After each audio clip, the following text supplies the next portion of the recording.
বিষয়টি নিয়ে আজকে আমরা সবাই এখানে আলোচনা করেছি।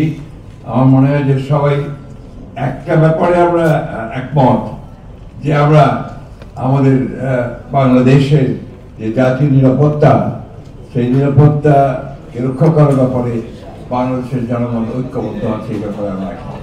এখানে যে বলা হয়েছে যে অনেকেই বলতে চেষ্টা করেছেন যে জনগণের মধ্যে আপনার কিছুটা বিভেদ আছে, বিভাজন আছে, সেটা জনগণের মধ্যে নেই। আমার মনে হয় রাজনৈতিক দলগুলোর মধ্যে মত ও পথ নিয়ে কিছুটা মত পার্থক্য থাকতেই পারে, যেটাই স্বাভাবিক।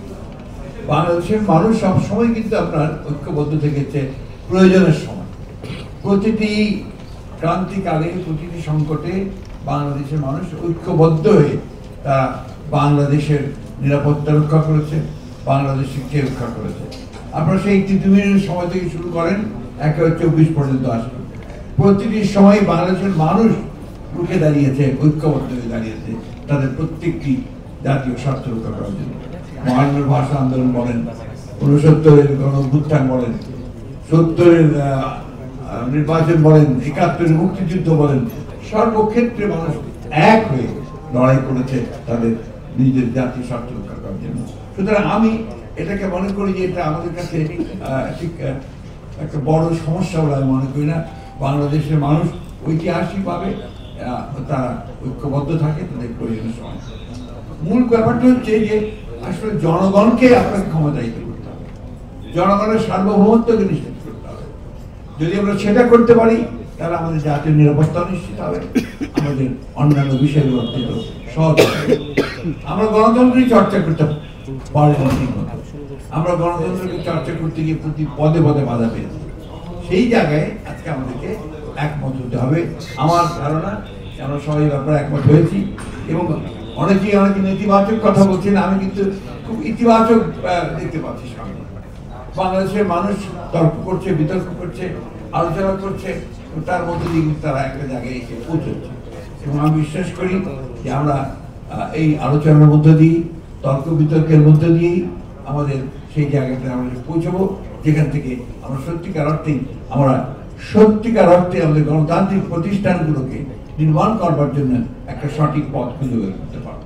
এখানে খুব ইম্পর্টেন্ট কথা যেটা আমরা মনে করি, যেটা কৌশল বলেছেন, আসলে ডেমোক্রেটিক ইনস্টিটিউশনগুলোকে আমাকে শক্তিশালী করতে হবে এবং এটাকে শক্তিশালী করতে যদি পারি তাহলে আমি জাতীয় নিরাপত্তাকে আমি নিশ্চিত করতে পারবো এবং আমার অন্যান্য বিষয়গুলোকে আমি সামনের দিকে এগিয়ে নিয়ে যেতে পারবো।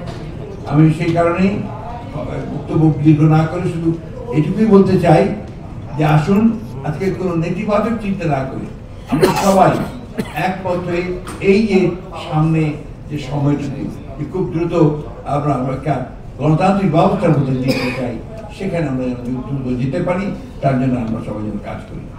প্রশ্নটা হচ্ছে গণতন্ত্রে ফিরে যাওয়া, প্রশ্নটা হচ্ছে গণতন্ত্রের উত্তরণ ঘটানো, প্রশ্ন হচ্ছে যে গণতান্ত্রিক রাষ্ট্র ব্যবস্থা চালু করা। আমরা রাষ্ট্র ব্যবস্থা মেরামতের কথা আমরা বলেছি, কিন্তু অনেক আগেই বলেছি। আমরা আপনার সেই 2016 সালে আমরা রাষ্ট্র সংস্কারের কথা বলেছি। আমরা 2023 সালে 31 দফার কথা বলেছি, যেখানে আমরা পুরো রাষ্ট্র সংস্কারের কথা বলেছি।